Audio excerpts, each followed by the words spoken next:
प्यारे बच्चों, आज मैं आप लोगों को राजकुमारी की कहानी सुनाने जा रही हूँ, जिसका नाम है राजकुमारी का चांद।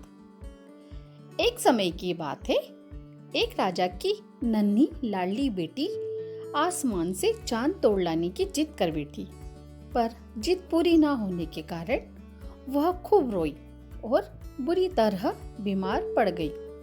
वेद हकीम सब उसे ठीक करने में नाकाम रहे।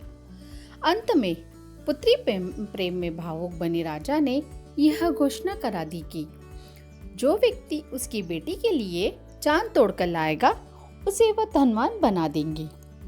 राजा के इस पागलपन को सुनकर दरबारी और नगरवासी उस पर हंसने लगा, लेकिन राजा को बस अपनी लाडली बेटी के ठीक होने से मतलब था और वह इसके लिए कुछ भी करने को तैयार था।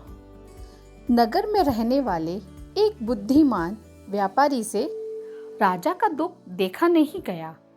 वह तुरंत उनसे मिलने आया और बोला कि मैं आपकी बेटी के लिए चांद तोड़ लाऊंगा। इतना बोलकर वो राजकुमारी के पास गया।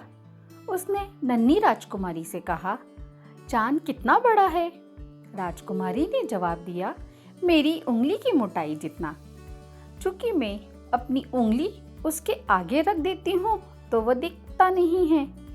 फिर व्यापारी बोला, चांद कितना ऊंचा है? तब राजकुमारी ने कहा, शायद पेड़ जितना। राजकुमारी ने जवाब दिया, मेरी उंगली की मोटाई जितना। चूंकि जब मैं अपनी उंगली उसके आगे रख देती हूँ तो वह दिखता नहीं है। फिर व्यापारी बोला, चांद कितना ऊंचा है? तब राजकुमारी ने कहा, शायद पेड़ जितना ऊंचा है। चूंकि महल के बाहर लगे पेड़ के ऊपर ही तो वो दिखता है। फिर उसने पूछा, चांद कैसे दिखता है? तब राजकुमारी बोली, वह सफेद चमकीला चांदी जैसा दिखता है। व्यापारी हंसकर बोल उठा, ठीक है, मैं कल ही चांद तोड़कर आपके लिए ला दूंगा। उसके बाद वह राजा को मिलकर अपनी युक्ति बताकर वहां से चला जाता है। दूसरे दिन व्यापारी एक चांदी का छोटा सा चांद लेकर महल में आता है और राजकुमारी से कहता है कि मैं आकाश से चांद तोड़कर लाया हूँ।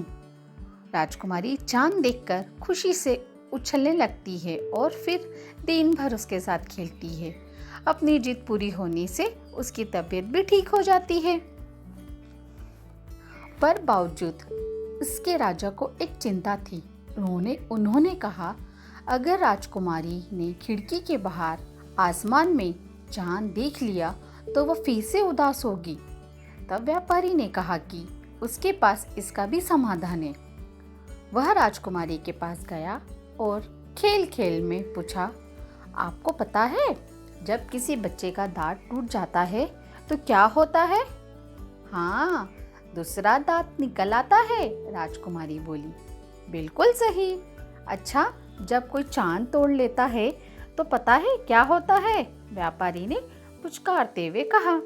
तब राजकुमारी मुस्कुराकर बोली, हाँ, वहाँ दूसरा चांद उगाता है। अरे वाह, आपको तो सब पता है। चलिए आज नए चांद को देखें। और ऐसा कहकर व्यापारी ने खिड़कियां खोल दी। राजकुमारी ने नया चांद देखा और कहा, मेरा चांद तो उससे भी अच्छा है, और खेलने में व्यस्त हो गई। यह सब देखकर राजा प्रसन्न हो गया और व्यापारी को ढेर सारा इनाम